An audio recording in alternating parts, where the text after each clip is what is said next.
Caitlin Clark, Angel Reese strengthen players' union, seeking larger piece of financial pie. Asterisk, the WNBA is projected to bring in up to $200 million for the first time this year. Asterisk, less than $20 million this year will go to player salaries. Asterisk, the Players Association is in a new position thanks to Clark, Reese, and the rest of the WNBA's rookie class. A sellout crowd, a heart-stopping finish, a confounding fact. Caitlin Clark and Angel Reese helped generate bundles of money through ticket sales alone last month in Chicago for the showdown between the Indiana Fever and Chicago Sky. But the rookies made less than $2,000 apiece in base salary for their part in the most-watched WNBA game in 23 years. Clark still stands to earn up to $500,000 this season, WNBA Commissioner Cathy Engelbert has said, mostly through team and lead marketing deals that could be available to Reese too. Both also are eligible for a $2,575 bonus awarded to players who'd make the All-Star team, which will be announced Tuesday night. It's all part of a financial system that could test the power and loyalty of the emerging stars as a potential battle looms. This year, in what would shatter a league record for revenue, the WNBA and its 12 teams are projected to bring in up to $200 million for the first time, according to Bloomberg. Less than $20 million this year will go to player salaries. With the WNBA in its 28th season, players' average base salaries are about $120,000, based on data from Spotrac, and largely have stalled as lead revenue soars. As the WNBA enjoys a surge in attendance and TV ratings, negotiates a lucrative media rights deal, and prepares to add 4 teams that will net tens of millions in expansion fees, the players want a larger slice of the pie. So here's what is likely to happen. Before the November 1 deadline, the Women's National Basketball Players Association, WNBA, will opt out of the existing collective bargaining agreement, CBA, set to run through 2027, with added star power. Clark and Reese will be in the fold. It's all about leverage. The Players Association is in a new position thanks to Clark, Reese, and the rest of the WNBA's rookie class, said Gary Roberts, the former dean of the Indiana University Law School, whose expertise includes sports law. This is really the first draft class that has gotten this kind of attention that would give the union some bargaining leverage, Roberts said. And it's all about leverage. Take the first 40 years of the NBA. They didn't make expletive too, because they didn't have bargaining leverage. The value of Clark and Reese, along with other members of the heralded rookie class, seems clear to Nika Womack in her 9th year as president of the WNBA. We're looking forward to more young players pushing the envelope and hopefully also being engaged in negotiation, said Womack, the Seattle Storm forward and 8-time All-Star. I mean, both with their popularity, but also with their engagement on the Players Association side, and of course, using their platforms however they can to bring history, information, and facts to matter when it comes to pay equity and the WNBA. It can't happen without. I'm happy conversations are being sparked again, whether it's charters or rookie salaries or whatever the case may be. But it's also like, welcome, said Breanna Stewart, power forward for the New York Liberty and a 2-time WNBA Finals MVP. Welcome to the fight. Welcome to what we've been doing for a while. Kelsey Plum, a 2-time WNBA champion with the Las Vegas Aces, balks at comparisons of player salaries in the NBA, which generates more than $10 billion in revenue a year. We're not asking to get paid what the men get paid, Plum told Just Women's Sports in 2022. We're asking to get paid the same percentage of revenue shared. NBA players receive 51% of basketball-related income. WNBA players receive between 10% and 20% of total revenue, according to published reports. The league policy is not to publicly share league or team financial statements. Engelbert issues a reminder. Player salaries are collectively bargained. In other words, the WNBA agreed to them. I think most people would look at the WNBA and suggest that it's not very strong, said Rodney Fort, author of Sports Economics and a professor emeritus at the University of Michigan's Sports Management program. So far, the owners have the upper hand. Kim Hampton, who was the starting center for the New York Liberty during the WNBA's inaugural season, recalled the league's approach to the first negotiations with the players. At the time, Renee Brown was a top executive with the WNBA who was discussing player salaries. She was saying $30,000 a year. There's a whole lot of people that don't make $30,000, said Hampton, who was a team representative in the labor negotiations. There's a whole lot of secretaries, and I said, Renee, I'm sure that those secretaries aren't the best in the world at what they do. It was just really heated because it was like they were fighting tooth and nail for everything. Brown, who left the WNBA in 2016, did not respond to a voicemail or a text message left on a phone number listed in her name. Is a work stoppage possible? Womack, serving her third term since first elected in 2016, said she would not rule out a work stoppage in the next round of labor negotiations. I don't see why we should settle at this point, she said. Roberts, the sports law expert, considered the possibility. For a Caitlin Clark or an Angel Reese today to threaten to walk out, I think they would not be regarded that sympathetically by a large segment of the public, he said. But that's the kind of leverage you need to have in order to get a collective bargaining agreement that's going to increase those salaries, maybe in 3 or 4 years, especially if you have some really compelling rivalries that get a lot of attention.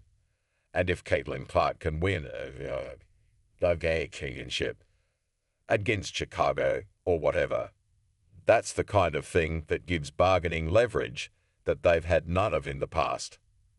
Fort, the professor emeritus at the University of Michigan's Sports Management program, expressed doubts about Clark's potential role in a fight for higher salaries.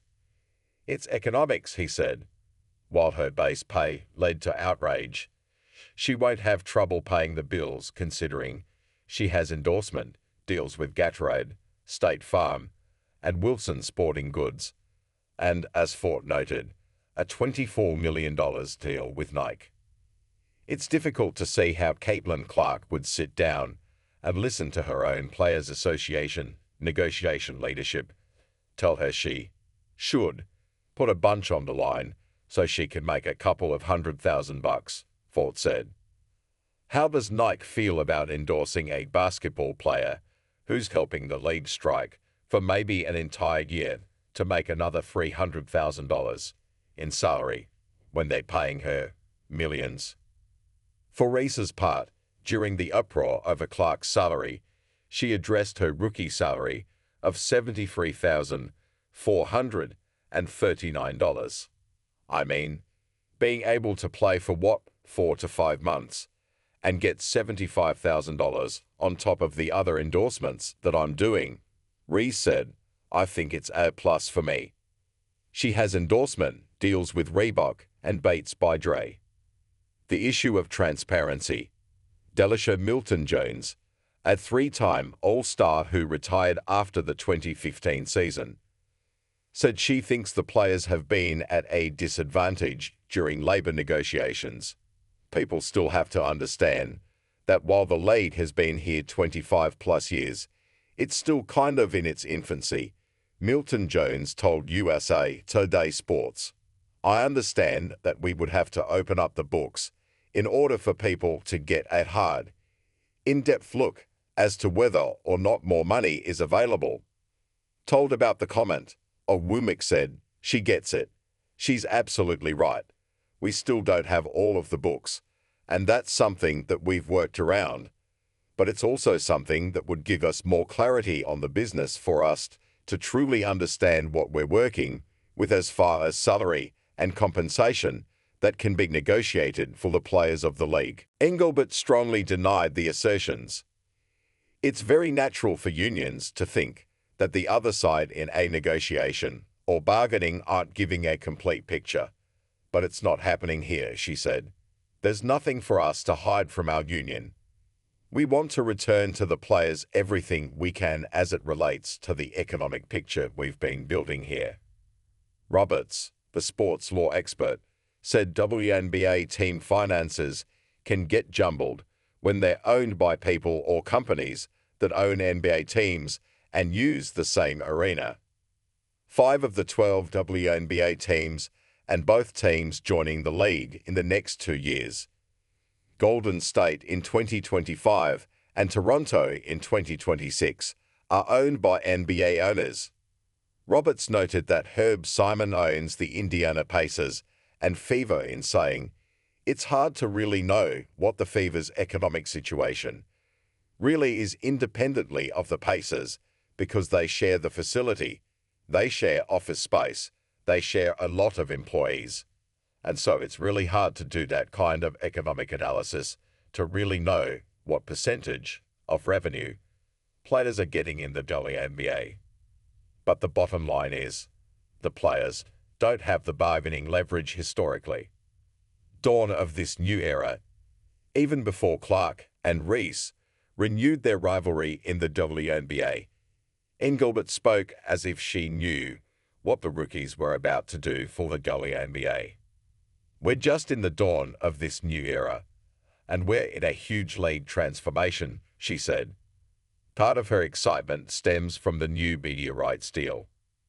The current deal, which will expire after the 2025 season, is worth about $60 million a year, according to Bloomberg News. The new deal will be worth an estimated $150 million a year, said Matt Balvans, head of analytics and innovation at Navigate, which provides research and consulting for companies in sports and entertainment. He said the estimate is based on projections such as average viewership growing 50%, with each of the WNBA's 4 partners, ABC, CBS, ION, and Amazon, 20 more WNBA games included in the new package from the addition of new teams, and the fee per viewer paid by networks jumping from $1.40 to $2.30. It would be a massive infusion of revenue for the WNBA. "We were just surviving when I came into the league, and now we're thriving," said Engelbert, who this month will complete her 5th year as commissioner. About the only thing that soured her mood during an interview with USA Today Sports was being asked about criticism over the player salaries. Most players rely almost exclusively on their salaries for income. But Engelbert said salaries fail to account for a host of other benefits and opportunities. NBA salaries do not account for additional benefits either. Here's what Engelbert cited. Clark and other players can make up to $250,000 a year through league marketing deals, and the WNBA is required to spend at least $1 million a year on the program, which this year includes 6 players, according to ESPN. The deals begin in October during the playoffs. Players also can make $100,000 a year from team marketing deals, and teams can spend up to $150,000 a year. On Tuesday, the league will announce its All-Star Game participants. Each will earn a $2,575 bonus, with other bonuses earmarked for skills competition winners and the game's MVP. Other potential bonuses include postseason awards. Commissioner's Cup Championship game this year that will be shared by the Liberty and Lynx, and almost $100,000 in other merit bonuses. For example, Clark would make $5,000 $150 if she wins Rookie of the Year, and an extra $1,500 if she's on the All-WNBA rookie team. Additional benefits include a charter flight program launched the first week of the season that Engelbert said will cost the league more than $50 million over the next 2 years, $60,000 in fertility benefits for veteran players, fully paid parental leave, and player housing. Now we'll have an opportunity to do something even more historic with the next deal, Engelbert said, catering to the elite. With the marketing deals and bonuses, the WNBA likely has earned goodwill by supplementing salaries of exceptional young players such as Ryan Howard, the No.1 pick of the 2022 draft, and Alia Boston, the No.1 pick of the 2023 draft and Clark's teammate. They did the same for veterans like Jewel Lloyd, a 5-time WNBA All-Star, and Eric Ogunbowale, a 3-time WNBA All-Star. By contrast, Ogwumik said, the Players Association previously has focused its attention on role players, or what Ogwumik calls middle players, those who comprise the majority of the league and depend largely on their salaries. The approach is changing, according to Ogwumik. I think that middle player was getting overpaid so much, so that there was not enough to distinguish between how salaries were reflected between middle player, role player, and like a franchise player, she said. I think that we have to move forward with that top player in mind, because someone like Caitlin, if she's making much more, it's obviously going to increase money for salaries. But that's a sensitive concept, especially when talking to the majority of players who aren't going to be earning the most, given the changes that we anticipate.